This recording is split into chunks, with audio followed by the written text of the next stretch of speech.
Hello, and welcome to the Hamumu Halloween Home Horror Hoedown. I am your host, Mike Hommel. And I'm your other host, Solely Hommel. And we're going to take you through 31 scary movies through the month of October, like we do every year. But for the first time this year, we're going to do it entirely in audio format. We like to mix it up every year. One thing you need to be aware of is that we will be employing a truly ghoulish number of spoilers throughout all of these reviews. So if you haven't seen the movie we're reviewing, maybe don't listen to our podcast until you do. We highly recommend you check them out and watch along with us. It's going to be fun for everybody. I mean, how could it not be? So if you're ready and you've watched the movie, please step inside our lair and let's begin. The Endless is from 2018 and is rated TV MA. We watched it on Netflix. It had a 111-minute running time. And when we look at ratings, IMDb gives it a 6.5. Metacritic gives it an 80. The Rotten Tomatoes critics give it a 95, which I think makes it the highest rating for Rotten Tomatoes critics. Yeah. And Rotten Tomatoes audience gives it a 66 because... You know those guys. So, The Endless is the movie of two brothers who escaped a cult and are going back to visit. Smart move. Well, the one brother is really struggling with the fact that they left it all. Yeah, but see, that doesn't seem like the cure. I mean, It doesn't, but he thinks it is. So, anyway, they go back, and things get weird. They sure do. So, tell me why you picked this movie. Oh, this movie. For those of you who can't see him, he is, like, Home Aloneing his face right now, like, hands slapped to his cheeks. He has, just a super excited look on his face. He's actually flush with excitement to talk about this movie.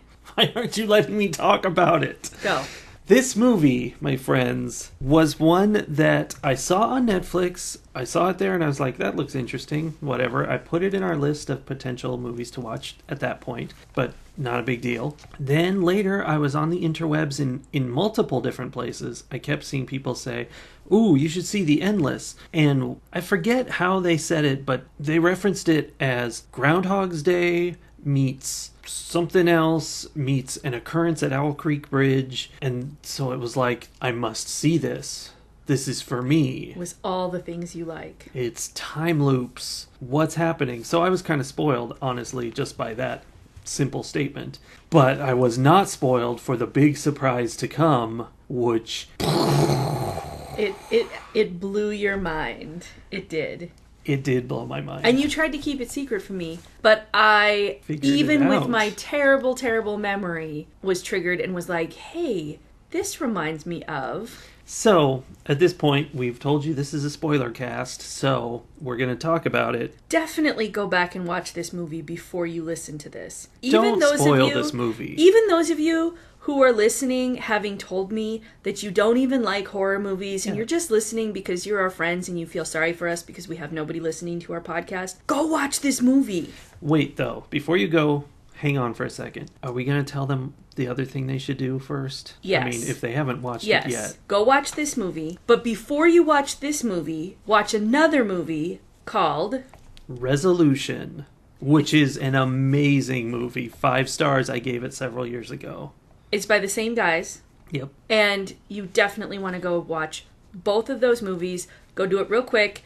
We'll wait. But before you leave, wait. No, you guys leave. The ones who are still sticking around and going, I'm not going to do that. I don't watch horror movies. You guys need to know neither of these movies is particularly frightening. They feature like an existential dread, horror of the world. Yeah. But they're not going to scare you in a scary sense. And they're not overly gory or no, they're not gory nasty at all, I don't think. Well, this one has some gore. Yeah. But yeah, they're not very gory at all. And they are very adult. They feature a ton of profanity. The first movie, especially, Resolution, is wall-to-wall profanity, more than any movie I've ever seen. But it's so good, and the lines are so hilarious. So, go watch them. Now we're waiting for you. Welcome back. Oh, okay, now we can go on with our review. First line, first shot. of the Endless. Yes, definitely. First shot is a well-traveled box being dropped on somebody's doormat. It's got lots of stamps on it and stuff. It's, obviously been through the mail. And the first line is, that box has been opened. There's a cassette, like an old cassette tape. Somebody's gone out and found something that can play this old cassette tape. Yeah. Like at a rummage sale or whatever. They're playing it, and the first line in that recording is, "Hi," and it's somebody from this cult who is saying, oh, if you get here and we're not here, like, don't worry about us. The aliens the took ascension. It's all good. Yeah, and that right there is the very first connection with Resolution. Right off the bat, it begins the same way Resolution does, with a message being sent from the wilderness to a person who's going out there. And more spoilers, the two guys in this movie are the writers of Resolution. And they also are in Resolution, which you would know because, well, you wouldn't know unless you check, because the footage of the young versions of them in this movie is actually footage from Resolution, which is awesome. Right. Yeah. So, yeah, they get this recording. We're just going to jump right in. The recording is being sent out by this alien being that lives out in the woods where the cult is, and is essentially, my understanding from these two movies is that this alien being is essentially using humans for entertainment. Yeah, I guess so. And the recordings and things, the messages, like it sends out tapes occasionally, or Polaroids drop from the sky. Any kind of older technology. It's like that discussion in our thing about The Boy of old but not ancient technology. Right, that's a little mysterious. So it's using those older technologies to communicate with them, but in an effort to manipulate their behavior toward what it sees as something dramatic and entertaining, right? Well, quite possibly. And that's the little twist here. Not a twist to the movie, but a twist in the scenario, is the movie Resolution, to me, this is my interpretation, is a movie about the nature of stories. And it basically ends, the monster in Resolution is us, the viewers. And we are demanding a satisfying dramatic conclusion from these guys who just want to leave and not suffer. Mm-hmm. And so basically we're the monster, and we're guilty of forcing these guys to suffer for our entertainment. And it's this amazing meta-narrative, and it's crazy. I love that movie. And this movie kind of ruins that a little bit, because it takes that allegorical meta concept and says, okay, here's that monster, and here he really is in a larger context, in a more Hollywood context. That was Resolution's kind of a tiny indie sort of movie, whereas this one's much more big in Hollywood with lots of characters.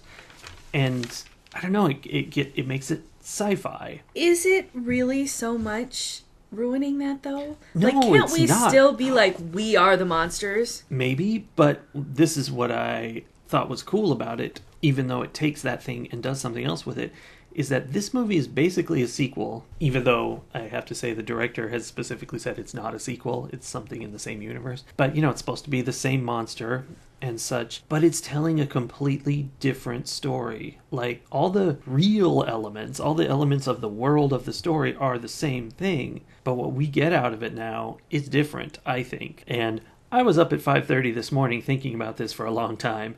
So what would you say you got out of it this time? I see two things. And with Resolution, I went on the internet and read all kinds of stuff.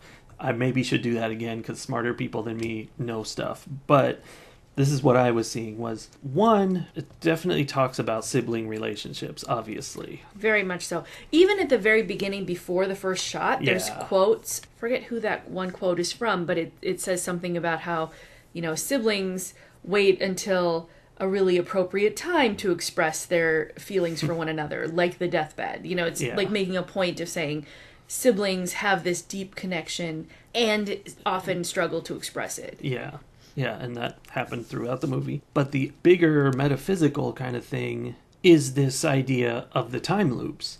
And this is really straightforward, because one of the characters even says this idea that everybody goes through their life doing the same thing over and over, and they're caught in a loop, and you got to break out of it and not just be living by rote. And one of the characters in the movie says something, in fact, it's the junkie from Resolution, who says that you get caught in this pattern, you have to break out right away or you're going to be stuck forever, which is the premise of the movie. That's the magic they're dealing with. But I think that's also the metaphor, is that you've got to not fall in. So it's an analogy for those ruts in our behavior, those how we approach it at my place of work, where we talk a lot about the habits that we develop, is that you have these neural pathways that are that's established and actual physical effects. Right, that we fall into very easily. And even when you try to change, it takes so much more effort after you have developed a pathway. Yes? And remember, you were able to get out when you were a kid, but now that you're an adult, you're going to toe the line. You aren't going to be able to see the options in front of you. You're just going to follow the path set before you.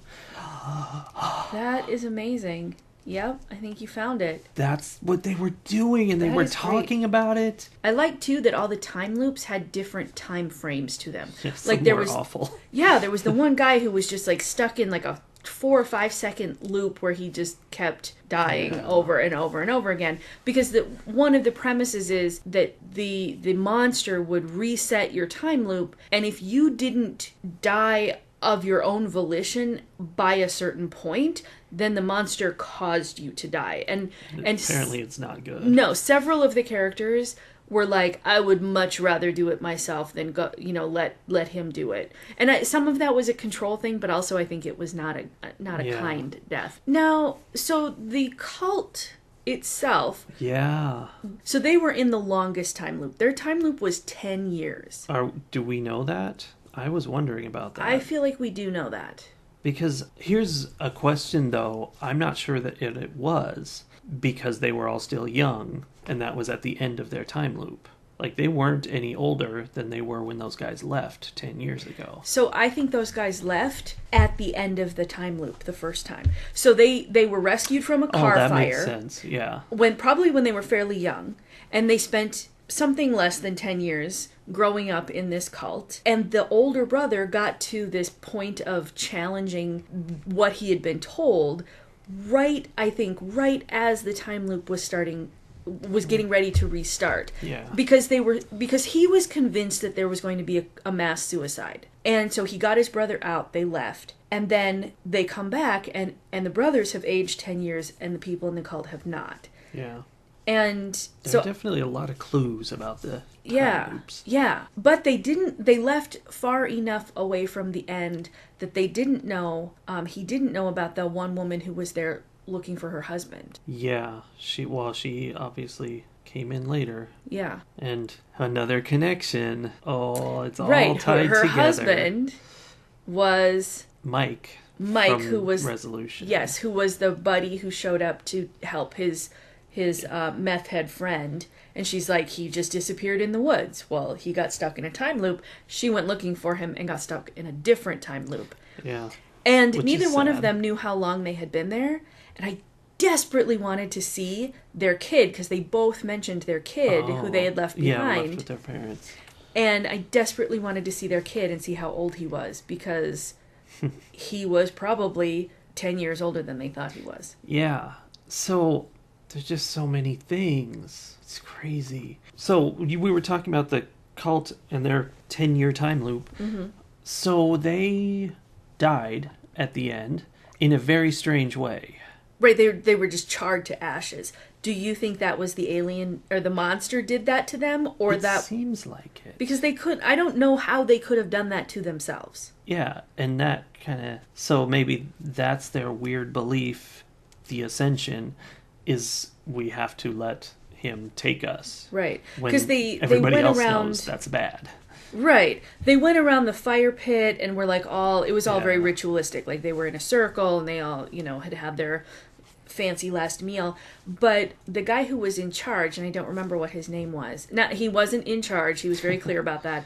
But the one who talked the most. Which is not necessarily a good trait. Right. He very clearly and confidently, honestly, I think, said, there has never been a suicide on this property that I know of. Oh, so yeah. I sort of feel Maybe like that was us being told, these guys, they don't bail early. That's a good call. I'm sure that's what they were saying.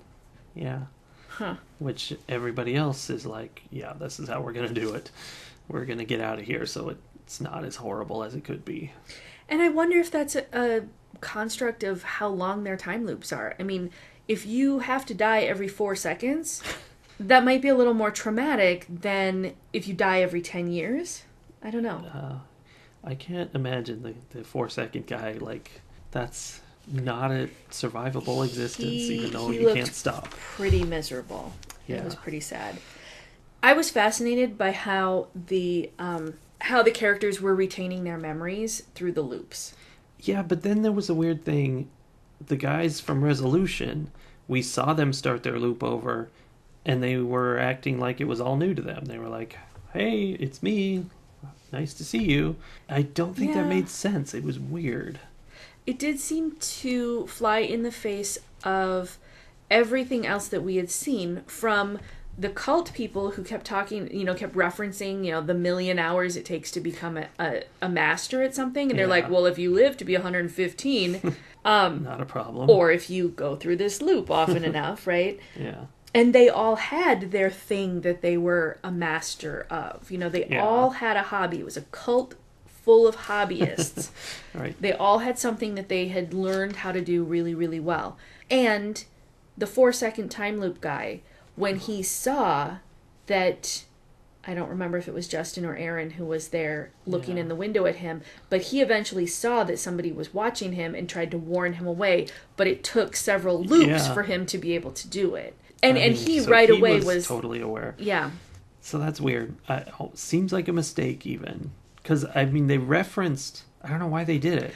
I feel like they threw it in because they liked the joke of the meth head guy saying, oh, if I have to listen... Oh, no, the other guy, Mike, showing up. If I have to listen to you say, oh, hey, Mike, dude, whatever, one more time, it was just a funny joke, but it doesn't fit. It doesn't fit. It's weird. So I have a question for you about the end of this movie. Okay.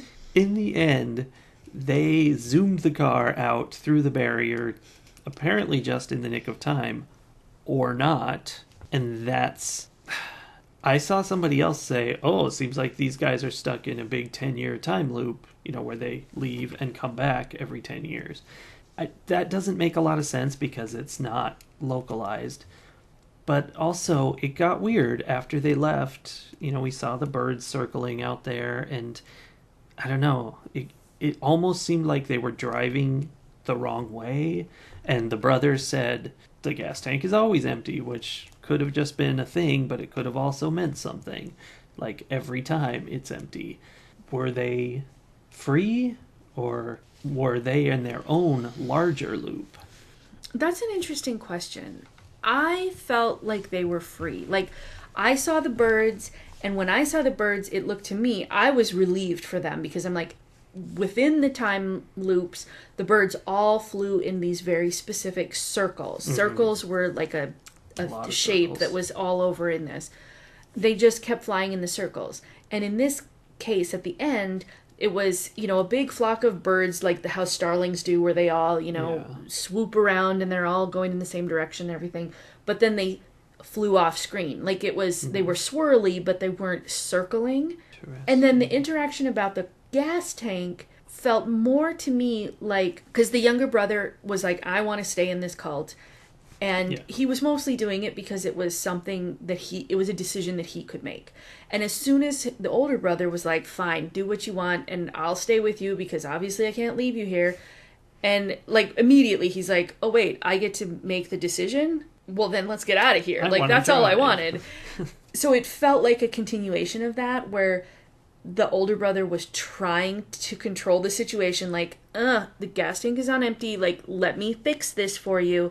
And then he backed off. He's like, whatever, you do it. If you fail to solve this problem, fine, you get to fail to solve the problem. Yeah. But I see your point with both of those things. And I suspect the writers were probably happy to leave it a little ambiguous. I'm sure they were. So I have a question for you. Yes, ma'am. If you were stuck in a cult where your every need was taken care of, which is sort of what it seemed like. I mean, Yeah, it was provided your every need didn't involve going outside of the cult.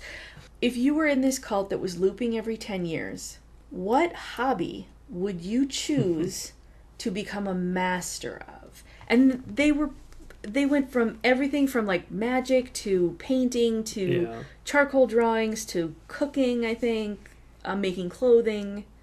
Well, that's everything. The problem is they're limited to what's in that space, which is why my choice would be making board games. Because awesome, and you can do them with that stuff. I couldn't do computer games, so... Right. I think that sounds good. I'd also work on some music making, probably. Kind of have to. What about you? What are you up to?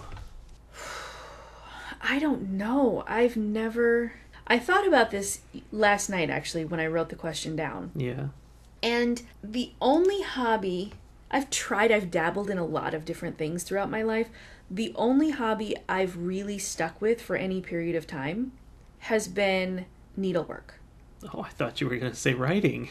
No, because I went long periods of time where I never did any writing. Yeah. And I feel more like that's like a work thing. It's like I would definitely be doing that, but the hobby, like I'm just doing this because I can learn to get really good at it because I have all the time in the world, literally. It would be something needlework related. Like I cross stitch and I knit and I sew and whatever. I would want to learn how to like make truly artistic quilts or embroidery or something, taking like what is currently a functional level skill that I have and turn it into an artistry. Yeah. Now the sad thing that got me thinking of was that you create all that, take you 10 years to make one, and then it's gone, and you start over. But I would start over with such greater skill and knowledge that it wouldn't take me 10 years. It's true. And it would just be purely for the love of creating it. Yeah. Oh, I was going to say, and they sell the beer and stuff for their income. Like, you could sell it, but you can't because they weren't selling to people outside of their bubble. Well, I think they must have. I bet, because the beer thing, I think they must have had somebody who comes by and trades with them. You know, like somebody... Oh, right, because people can come in as whatever. long as they leave. Yeah. Huh. Seems like it would have to be something like that. Huh. It's a weird situation. Yeah. Interesting. So there are so many other things to talk about with this movie. And things. Just even the meta-ness of it and the symbolism of it and everything. We could talk for multiple time loops about it. We could just keep talking forever. But we can't. So, Soli, why did you pick this movie? Oh, no, wait, I picked it. Never mind. Nice try. Actually, one thing we didn't mention yet, the struggle. Yep. What is that about? It's weird. I'm not sure. I mean, it definitely felt like they were describing it, like a thing you do at a retreat. Like, working on yourself by pulling on this rope. Walking on hot coals or something. Yeah, totally like one of those things. But, I mean, obviously the monster was pulling on the rope. So, like, the monster plays with them. It held the baseball up and... Weird. I don't know why. So, I feel like it's very important that Aaron was not able to pull the rope the first time. Yeah. And then... he made a fishing knot. Which was special. And used that, like, looped the rope around him with this special knot. And fishing was, like, his chosen hobby. Mm-hmm. And when he did that, then he was able to pull the rope. And, like, he won. And then when Justin went to do it, Justin was, like, actively denying his chosen hobby, which was photography. Yeah. And he was not able... in fact, the rope, like was yanked out of his hand and like gave him a rope burn. Yeah. So I feel like there's something really important there where like them choosing their hobbies and choosing to improve themselves was something that made the monster happy somehow. Like that the monster would give them a win Yeah. in the struggle, but it Maybe didn't. so. It didn't carry over to any like larger thing. It makes me wonder if it would be possible for them to eventually escape from the monster's grasp, somehow using these things that they're developing mastery of. Well, maybe that's the whole... I mean, it wouldn't work for most of the loops. Maybe the monster doesn't have a lot of control, but maybe that's his whole thing, is he's trying to make them amazing and then send them out into the world eventually. I don't know. It's very weird. I don't know either, but I definitely feel like the struggle was a really important part of the movie, and it was something I didn't get. Yeah, I really didn't. So I don't know what it could mean. I think there's a lot of stuff that I didn't get here. Another thing that I think was important and that I didn't understand was at one point there's a film projector that is like when Aaron and Justin leave from this trailer that they've been at, there's a projector there that shows a clip of them leaving, and then it pans over to the projector, which is then showing a film with the clip of them leaving and panning over to the projector, and it kind of does this infinite loop thing. Yeah. And all of a sudden, the projector goes flying like way out to the horizon, like out into the wilderness. Yeah. So it felt like the monster was irate at this loop that, this other loop that had happened. But what does that mean? I don't know. There's, to some extent, it seemed like the monster was mad at Justin for escaping and taking his brother. That could explain the rope burn and being mad at them, so it tosses the projector and attacking him underwater, sort of, but not stopping him. No. So, I don't know. And giving him a message. Like, it clearly wanted him to go down there. It told him to go down there with the Polaroid pictures, and then he found a box with a message. Yeah, but it wasn't a message he wanted. It was a bad message. That's true. Made him feel bad. So... revealed his secrets. He was slapping him around. Yeah. It's very because like that, the projector scene, and that, again, that trailer was in resolution. I want to go back and see it and see how that ties in. But that scene really did seem significant, that it smacked the projector away and there was the multiple loops. But what is that? I don't know. There's something going on there. They ask a question in the movie that I thought was an interesting question. Can you have power over yourself if you give up any amount of authority to someone else? It seems like that is a choice, right? Like, you're exerting power over yourself to say, I'm going to go ahead and do what you say for now, or whatever it is you're going to do. Like, that isn't that power over yourself to make that choice? I think so, but within the context of when it was asked, I believe it was the meth guy who asked it. And they were talking about it within this context of, as soon as you give the monster authority over you once, that's it, you're done. Yeah. And this, I guess the premise of the movie on many levels was that you don't get a lot of second chances. Like, it was definitely one time and then you're stuck forever. So, yeah.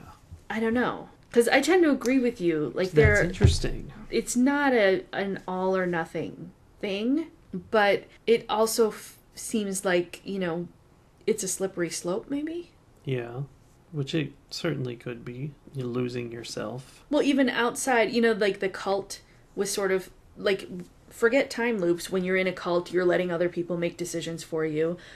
They escaped the cult, and Aaron still was trapped in this relationship where Justin was making decisions for him. And the whole big solution was for him to get control of his life. Right, and he was choosing, his way of choosing to gain control of his life was to be like, you know what? I want to choose who tells me what to do. If that's my only choice, I want to choose.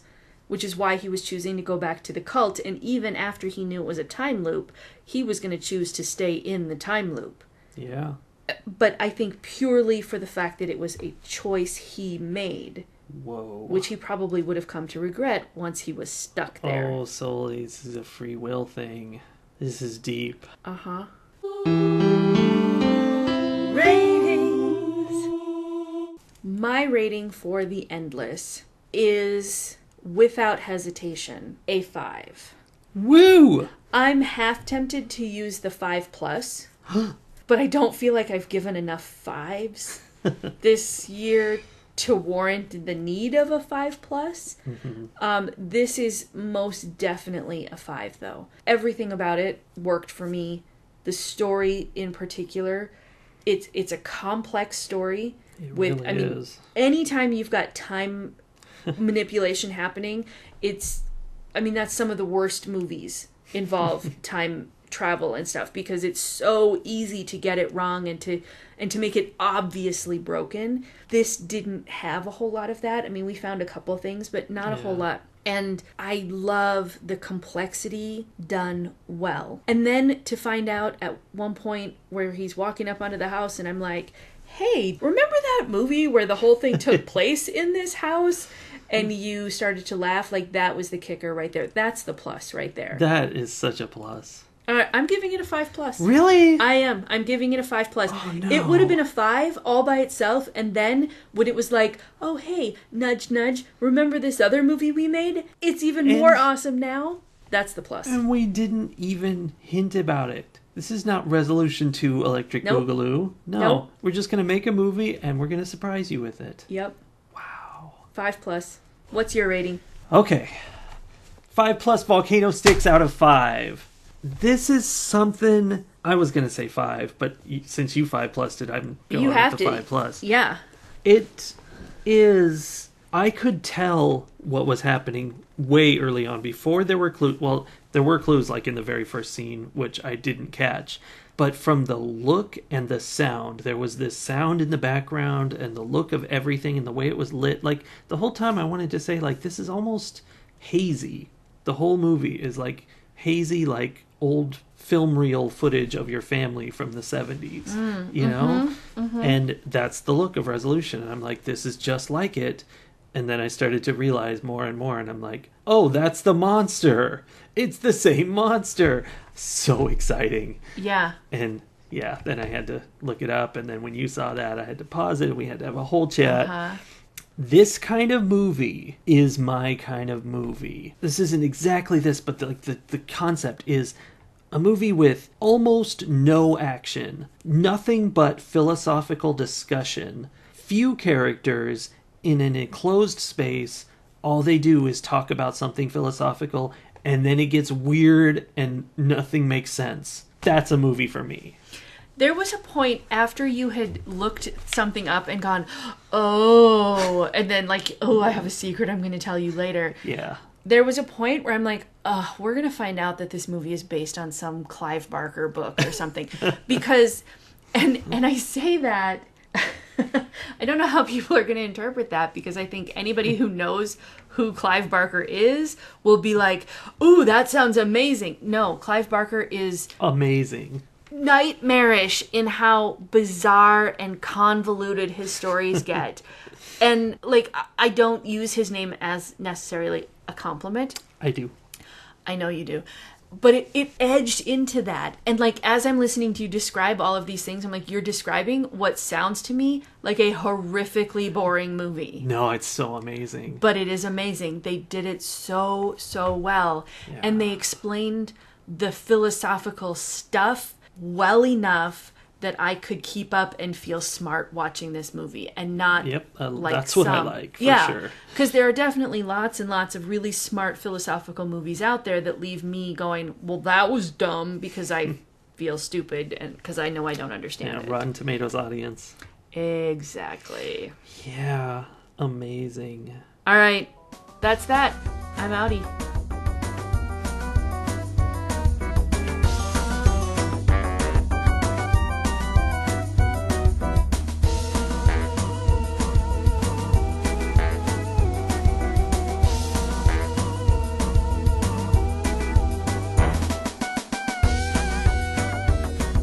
Back in time and do it over. Okay, I'll meet you at the beginning of this 45-minute loop. Okay, but let's say everything exactly the same so no one knows the difference. Okay. All right. Bye. Bye.